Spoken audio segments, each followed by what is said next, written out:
Hello दोस्तों, bloody tax के एक और हैरान कर देने वाले एपिसोड में आप सभी लोगों का बहुत बहुत स्वागत है। मैं निखिल। मैं जिया। आज हम आप लोगों के सामने कुछ एक ऐसा सत्य लेकर आए हैं, एक ऐसी बात लेकर आए हैं जिसके बारे में आप सभी लोगों को बहुत अच्छे से पता है, लेकिन जिस सत्य के बारे में आप सब लोगों को कुछ भी नहीं पता।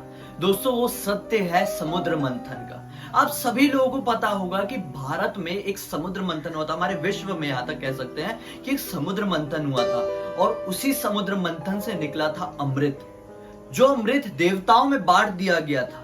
माना जाता है कि वो अमृत देवताओं में बांटने के बाद भी पृथ्वी में थोड़ा सा बच गया था, कहीं कहीं पर गिरा था। जो जगह पर गिरा था वही जगह पर महाकुंभ का मेला आयोजित किया जाता है, लेकिन वही अमृत थोड़ा सा तो बच गया था। तो क्या आप लोग जानना चाहते हैं कि वो जो बचा हुआ अमृत था वो कहां पर है?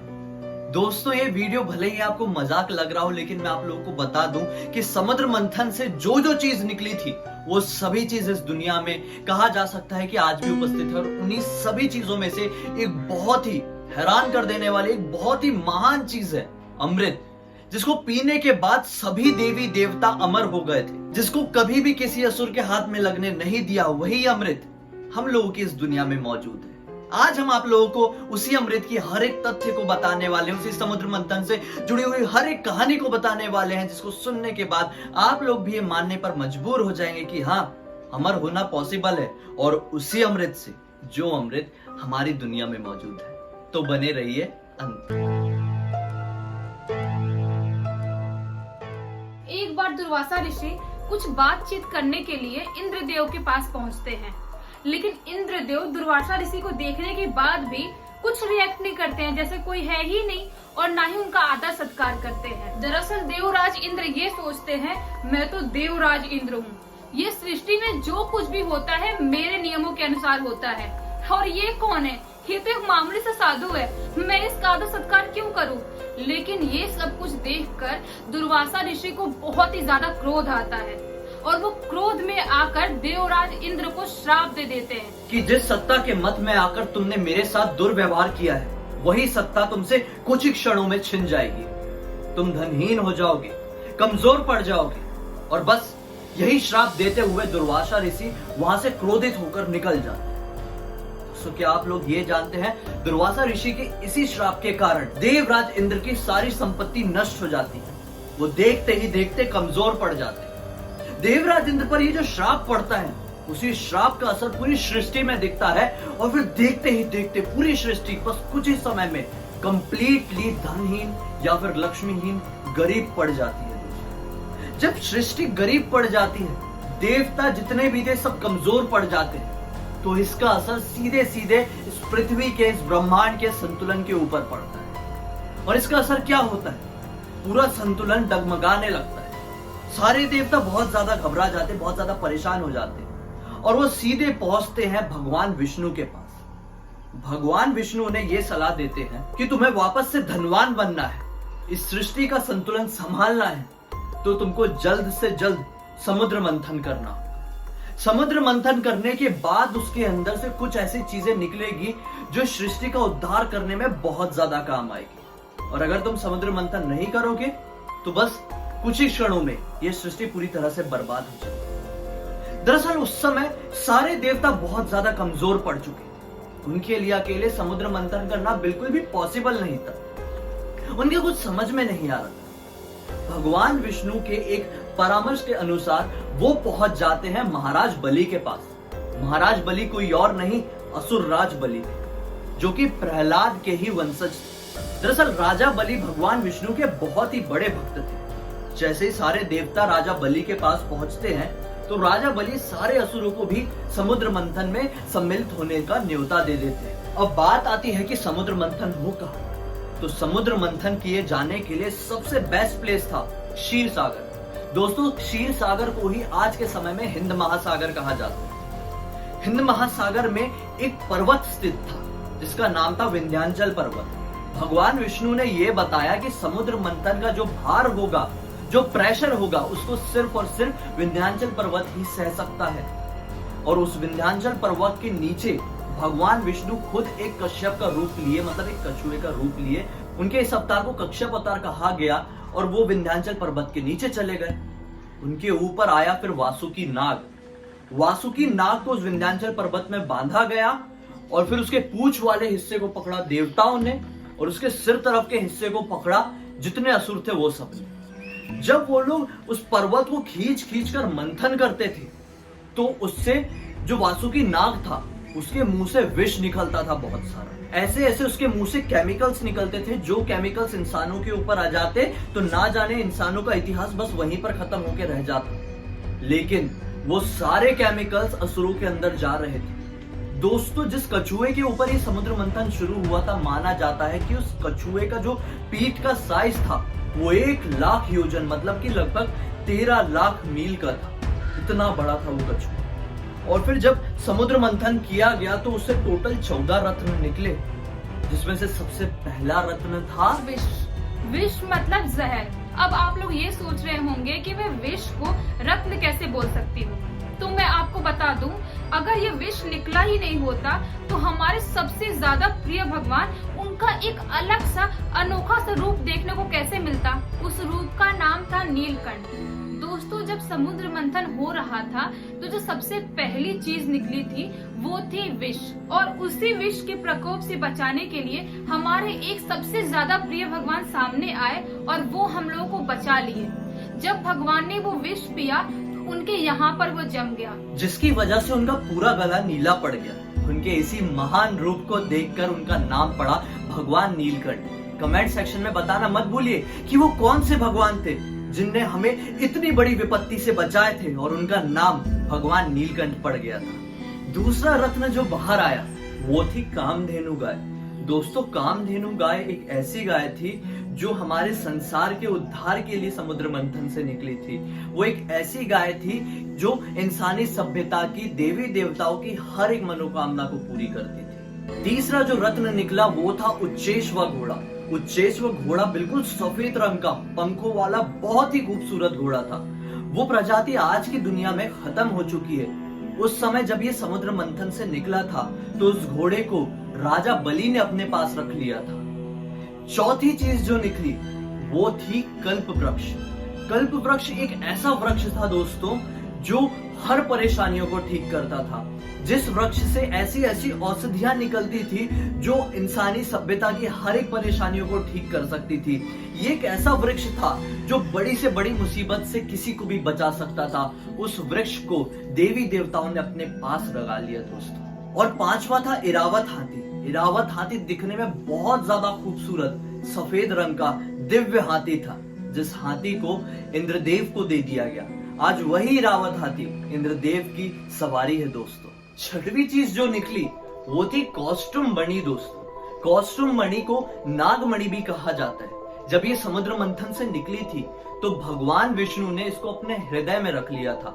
उसके बाद जब नागों की उत्पत्ति इस दुनिया में अच्छी तरह से हुई तो ये मणियां नाग को दे दी गई। माना जाता है कि ये नागमणि आज भी नागों के पास, इच्छाधारी नागों के पास रहती है और इसी मणि की वजह से उनके अंदर अपार दिव्य शक्तियां होती है दोस्तों। आप लोग माने या ना माने, नागमणि इस दुनिया में सचमुच में एग्जिस्ट करती है। अगर आप लोगों को जानना है नागमणि के बारे में, उससे जुड़े रहस्य के बारे में, तो कमेंट सेक्शन में जरूर बताइए। हम इसके ऊपर नेक्स्ट वीडियो जरूर बनाएंगे जिसमें आप लोगों के सामने हम डिस्कस करेंगे कि नागमणि कैसे इस दुनिया में अभी भी मौजूद है और उसके अंदर कैसी शक्तियां होती है। सातवीं निकली रंभा अप्सरा, जो दिखने में बहुत ही ज्यादा खूबसूरत। और बस इसी रंभा अप्सरा के बाद स्वर्गलोक में और भी अप्सराओं की उत्पत्ति हुई। आठवीं निकली देवी लक्ष्मी। देवी लक्ष्मी के आने के बाद ये सृष्टि में वापस से धन आ गया। नौवां रत्न निकला वारुणी। वारुणी यानी कि नशा, मदिरा। इस मदिरे को सारे असुरों ने ले लिया। उसके बाद 10वां रत्न निकला चंद्रमा और 11वां निकला पारिजात का पेड़। दोस्तों, पारिजात का पेड़ एक ऐसा पेड़ होता है जो सभी की सारी मनोकामनाएं पूरी करता है। जिस पेड़ में ऐसे ऐसे फल उगते हैं जिस फल को अगर आप खा लेंगे तो आपका पूरा जीवन तृप्त हो जाएगा। दोस्तों, ये पेड़ पारिजात का जो पेड़ होता है वो कल्प वृक्ष के बाद ही सबसे ज्यादा पूजा जाने वाला पेड़ होता है और फिर इसके बाद ही बरगद, पीपल और तुलसी को पूजा जाता है। दोस्त, पारिजात का पेड़ एक तरह से दिव्य पेड़ होता है और इसके फल फूल भगवान विष्णु, भगवान कृष्ण, माता लक्ष्मी को चढ़ते और उनके बहुत ज्यादा प्रिय है। 12वां निकला पंचमुखी शंख, जिसे भगवान विष्णु ने अपने हाथों में धारण कर लिए। 13वें निकले भगवान धन्वंतरी, जिनके आने की वजह से ही इस दुनिया में आयुर्वेद और चिकित्सा आया, जिनके आने के बाद ही ये दुनिया इतनी ज्यादा तरक्की कर पाई। और फिर आखिर में 14वां निकला अमृत। दोस्तों, अमृत एक ऐसा रत्न था जिसे अगर कोई भी धारण कर लेता, कोई भी पी लेता तो वो अमर हो जाता। दोस्तों, ये जैसे ही अमृत इस दुनिया में निकला तो इसे देखकर भगवान धन्वंतरी ने इसे अपने पास पकड़ लिया, लेकिन सारे असुर उसे देखकर बिल्कुल पागल से हो गए। वो भगवान धन्वंतरी से छीने और लेकर भागने लगे। और ये सब देखकर भगवान विष्णु वहाँ पर तुरंत प्रकट हुए और असुरों से वो कलश ले लिया। फिर भगवान विष्णु ने मोहिनी रूप धारण किया और मोहिनी रूप धारण करने के बाद भगवान विष्णु ने जो भी अमृत था वो देवताओं को पिलाया और जो पानी था, नॉर्मल जल था, वो असुरों को पिलाया। असुरों को तो यही लग रहा था कि वो अमृत पी रहे हैं, लेकिन दोस्तों असुरों के साथ छल किया गया।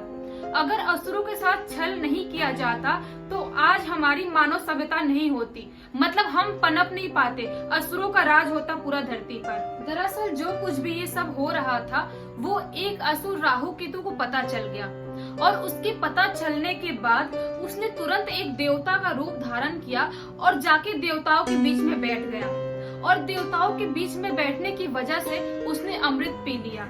और जब उसने अमृत पिया तो भगवान विष्णु को सब कुछ पता चल गया। फिर क्रोध में आकर भगवान विष्णु ने अपना सुदर्शन चक्र चलाया और उसका गला काट दिया। उसका सर धड़ से अलग हो गया। एक असुर के 2 टुकड़े हो गए, एक बना राहु तो दूसरा बना केतु। दरअसल इन्हीं घटनाओं के दौरान अमृत के कुछ बूंद पृथ्वी पर गिर गई। जिन जिन जगहों पे अमृत गिरा उन्हीं जगहों पे आज महाकुंभ आयोजित किया जाता है। वो जगह कोई और नहीं, नासिक, हरिद्वार, उज्जैन और प्रयाग है। कथाओं के अनुसार भगवान विष्णु ने समुद्र मंथन के बाद, ये सारी घटनाओं के बाद, ये जो अमृत का कलश था वो हमारे पृथ्वी पर ही छोड़ दिया था हमारी इंसानी सभ्यता की भलाई के लिए। और फिर कई लाख साल बीत गए, इस पृथ्वी पर ना जाने कितने ही बदलाव आए, लेकिन ये जो अमृत का कलश था ये अपनी जगह से टस से मस नहीं हुआ, या फिर हुआ भी होगा तो वो अभी भी इसी पृथ्वी पर मौजूद था। होता भी क्यों नहीं, आखिर भगवान विष्णु ने उसे पृथ्वी पर छोड़े थे, तो उसका पृथ्वी में होना तो सबसे ज्यादा जरूरी था। 2016 में इंडोनेशिया का एक मंदिर था जिसका नाम था कंडी सुकम मंदिर। कंडी सुकम मंदिर में पुरातत्व विभाग वालों ने कुछ जानकारी निकालने के लिए उस मंदिर पर रिसर्च किए। दरअसल उस मंदिर में थोड़े चेंजेस करना था, तो वो लोग चेंजेस कर रहे थे। तो वो लोगों ने क्या पाया कि जो पूरा मंदिर है वहां पे अलग अलग तरह की आकृतियां बनी हुई है, जैसे खजुराहो के मंदिर में आकृतियां बनी हुई है, लेकिन मंदिर का एक हिस्सा था जहां पर महाभारत के चलचित्र बने हुए थे, महाभारत की मूर्तियां गढ़ी गई थी। मतलब गढ़ी जाना मतलब वो दीवार को जो ठोक ठोक के बनाते, वैसे महाभारत की मूर्तियों को बनाया गया था, महाभारत की फोटोज को बनाया गया था। हैरान कर देने वाली बात यह थी कि पूरे मंदिर में जहाँ खजुराहो जैसा सीन है वहां पर महाभारत का सीन क्यों है। और फिर इतना ही नहीं, जब पुरातत्व विभाग वालों ने और ज्यादा छानबीन की तो उन्हें क्या मिला कि मंदिर के एक हिस्से में, मंदिर के एक दीवार के एक हिस्से में ना ये समुद्र मंथन वाली जो मूर्ति है उसको गढ़ी गई थी। पूरी जगह पर खजुराहो, फिर थोड़ी सी जगह पर महाभारत और एक खास जगह पर समुद्र मंथन बना हुआ था। और जहां पर समुद्र मंथन बना हुआ था उस जगह की, उस दीवार की खुदाई करने के बाद उन्हें कलश मिला, जिस कलश में ऊपर की तरफ एक शिवलिंग बना हुआ है जो कि ट्रांसपेरेंट है, पारदर्शी है। इस शिवलिंग के अंदर तरल पदार्थ भरा हुआ है। लाख कोशिश करने के बाद भी इस शिवलिंग को इस कलश से अलग नहीं किया जा सका। बहुत कोशिश करने के बाद भी साइंटिस्ट लोग भी, जितने भी लोग थे, सब ये मान गए कि ये जो कलश को शिवलिंग से जोड़ा गया है ये एक ऐसी टेक्निक से जोड़ा गया है जिस टेक्निक को कभी हमारी इंसानी सभ्यता सॉल्व कर ही नहीं सकती। सभी लोगों का ये मानना हुआ कि जो तरल पदार्थ है जो भगवान शिव की शिवलिंग के अंदर स्थित है, जो इस कलश के साथ मिला है, समुद्र मंथन वाली जो मूर्ति थी उसको खोदने के बाद जो मिला है, ये कलश, ये शिवलिंग कोई और नहीं बल्कि ये अमृत वाला ही कलश है। दोस्तों, होना हो ये भी पॉसिबल है कि कहीं यही वो भगवान विष्णु वाला समुद्र मंथन का अमृत तो नहीं जो भगवान विष्णु ने अपने हाथों से पृथ्वी पर रखे थे। उन्होंने चाहे जहां भी रखे हो, लेकिन इतने ज्यादा बदलाव आए इस पृथ्वी में, इतनी ज्यादा जो टेक्टोनिक प्लेट्स थी उसमें ज्यादा चेंजेस आए हैं, तो इस वजह से अगर वो कहीं और रखा होगा तो खिसक खिसक के वो कहीं और पहुंच गया होगा। मे भी हो सकता है कि किसी राजा ने इस मंदिर को बनाया होगा, कंडीसुका मंदिर को, और उसके हाथ में ये लगा होगा और वो किसी और के हाथ में ना लग जाए, वो कलश किसी और के हाथों में ना लग जाए, तो इसी वजह से उस राजा ने इस कलश को इस मंदिर में कहीं छुपा दिया था। और फिर 2016 की इस खुदाई में ये कलश हम इंसानी सभ्यता के हाथ में लग गया। आप लोगों को क्या लगता है दोस्तों, क्या सचमुच में भगवान विष्णु अमृत जैसी चीज इस धरती पे छोड़ेंगे कलयुग में, जहाँ पर इतने सारे पाप होते हैं, मतलब हमारे जैसे लोगों के बीच में छोड़ेंगे? क्या ये सच में पॉसिबल है? कमेंट सेक्शन में जरूर बताइए। और इस वीडियो को ज्यादा से ज्यादा शेयर कीजिए अपने फ्रेंड्स के साथ, अपने फैमिली मेंबर्स के साथ। सभी लोगों को ये जानकारी दे दीजिए। क्या पता किसी को इस कथा के बारे में पता हो, शायद हमारे इस वीडियो की वजह से एक बहुत ही अच्छी जानकारी हम लोगों के सामने आ जाए। हमारे साथ इसी तरह से जुड़े रहिए, हमारे चैनल को सब्सक्राइब कर दीजिए अगर अब तक नहीं किया, क्योंकि हम लोग डेली इसी तरह के हैरान कर देने वाले वीडियोस आप लोगों के पास लेकर आते हैं, जिससे कारण आपकी इंटेलिजेंस तो बढ़ती ही बढ़ती है, साथ ही साथ मनोरंजन के साथ साथ आप ये सोचने पर भी मजबूर हो जाते हैं कि ऐसा सचमुच पॉसिबल है क्या। इस वीडियो को शेयर कीजिए, अपने बड़ों से उनका सजेशन लीजिए, कमेंट सेक्शन में जरूर बताइए कि उनका क्या कहना है। मन में कुछ भी टॉपिक आता है, कुछ कहना चाहते हैं, कुछ बताना चाहते हैं, या फिर आप चाहते हैं कि आपकी बताई हुई चीज को हम पूरी दुनिया में अपने वीडियो के जरिए बताएं, तो वो टॉपिक आप हमें इंस्टाग्राम में लिख के भेज सकते हैं। हम अपनी इंस्टाग्राम की आईडी हमेशा की तरह अपने वीडियो के डिस्क्रिप्शन बॉक्स में जरूर डाल देंगे। तो चलिए कल फिर से मिलते हैं। जाते जाते बेल आइकॉन को दबाना बिल्कुल भी मत भूलना। बहुत बहुत